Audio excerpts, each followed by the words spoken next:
Assalamualaikum warahmatullahi wabarakatuh. Perkenalkan, nama saya Santia Triani. Saya mahasiswi semester 5 dari Universitas Pancasakti Bekasi. Kali ini saya akan memenuhi tugas mata kuliah Manajemen Pendidikan Anak Usia Dini dengan tema Supervisi Penilaian Tenaga Pendidik dengan dosen pengampu Ibu Ade Purna Damayanti. Pendidikan merupakan usaha sadar dan terencana untuk mewujudkan suasana belajar dan proses pembelajaran agar peserta didik secara aktif mengembangkan potensi dirinya untuk memiliki kekuatan spiritual keagamaan, pengendalian diri, kepribadian, kecerdasan, akhlak mulia, serta keterampilan yang diperlukan dirinya, masyarakat, bangsa, dan negara yang sesuai dengan Undang-Undang RI Nomor 20 Tahun 2003 Pasal 1 Ayat 1. Pendidikan memiliki kedudukan dan peranan yang sangat penting dalam pembangunan di segala bidang, karena melalui pendidikan akan membentuk sumber daya manusia yang baik.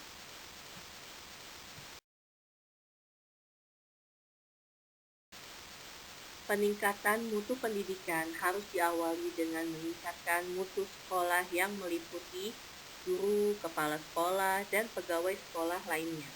Salah satu upaya peningkatan mutu pendidikan tersebut dapat dilakukan melalui pelaksanaan supervisi.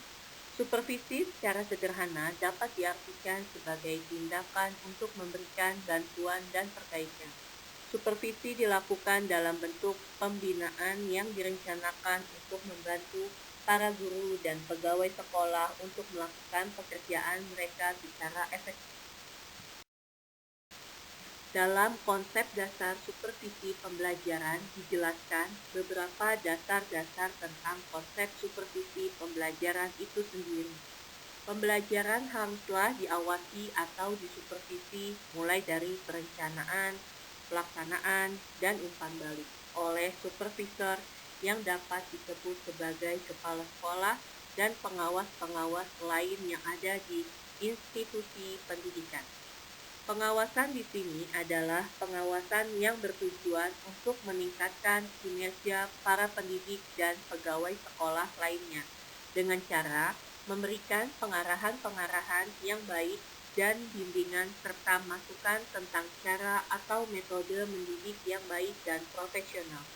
Perkembangannya, supervisi pembelajaran memberikan pengaruh yang baik pada perkembangan pembelajaran di Indonesia, sehingga para pendidik memiliki kemampuan mendidik yang kreatif, aktif, efektif, dan inovatif.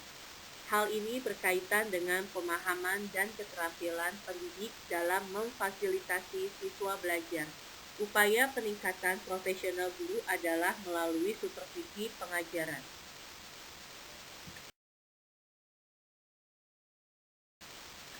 Fungsi utama dari pelaksanaan supervisi adalah mengontrol dan mengkoordinasikan penyelenggaraan pendidikan di sekolah dalam rangka meningkatkan dan mengembangkan kualitas sekolah secara keseluruhan dari proses belajar, pengajar, dan administrasi sekolah yang mendukung berlangsungnya pembelajaran.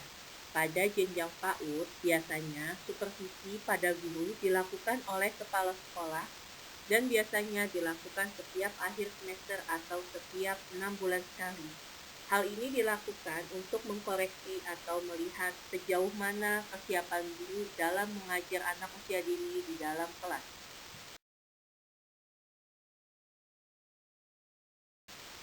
Hal-hal yang dinilai pada guru PAUD dalam supervisi adalah sebagai berikut. 1. Ketersediaan media alat peraga edukatif atau AP. AP harus ada pada pembelajaran di jenjang pendidikan anak usia dini, karena pada dasarnya anak usia dini belajar melalui bermain, sehingga AP sangat diperlukan pada saat pembelajaran. 2. Penguasaan tema atau materi pembelajaran. Dalam hal ini, guru akan dinilai bagaimana guru dapat menguasai tema dan mengaplikasikannya dalam pembelajaran di dalam kelas. 3. Penguasaan kelas dan administrasi kelas. Pentingnya penilaian pada administrasi kelas Ini sehingga dapat membuktikan tentang kesiapan guru tersebut dalam mengajar di dalam kelas. Karena pada dasarnya guru memegang pedoman pada RPPH dan RPPM sebagai acuan untuk mengajarkan tema yang sedang berlangsung kepada peserta didik. Untuk melaksanakan tugas dan tanggung jawabnya, seorang pengawas sekolah harus mengetahui, memahami, dan memiliki prinsip-prinsip supervisi manajerial. Dalam tesis Muhammad Slamet, prinsip-prinsip manajerial tersebut adalah sebagai berikut. 1. Prinsip yang pertama dalam supervisi adalah pengawas harus menjauhkan diri dari sifat otoriter. 2. Supervisi harus memiliki karakteristik objektif, demokratis, sistematis, dan kreatif. 3. Supervisi harus mampu menciptakan hubungan kemanusiaan yang harmonis, bersifat terbuka. 4. Supervisi harus dilakukan secara berkesinambungan.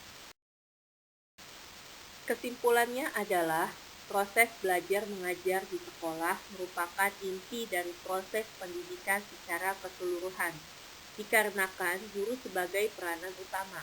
Atas dasar inilah pembinaan pada guru dirasa sangat penting agar dapat meningkatkan mutu pembelajaran dan mutu pendidikan secara keseluruhan. Supervisi dilakukan dalam bentuk pembinaan yang direncanakan untuk membantu para guru untuk melakukan pekerjaan mereka secara efektif. Kegiatan pokok supervisi pendidikan adalah pembinaan terhadap sekolah pada umumnya dan pembinaan guru pada khususnya, agar kualitas pembelajaran dan pendidikan meningkat. Sekian dan terima kasih.